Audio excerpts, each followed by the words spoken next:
Hi guys. Welcome back to our YouTube channel, Tech It Simple.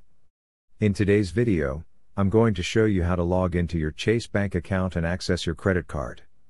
Follow some easy steps that I will show you today.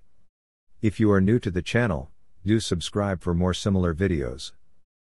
Moving on to the process, first of all, go to your default search engine, type Chase Bank, and go to the first result that pops up.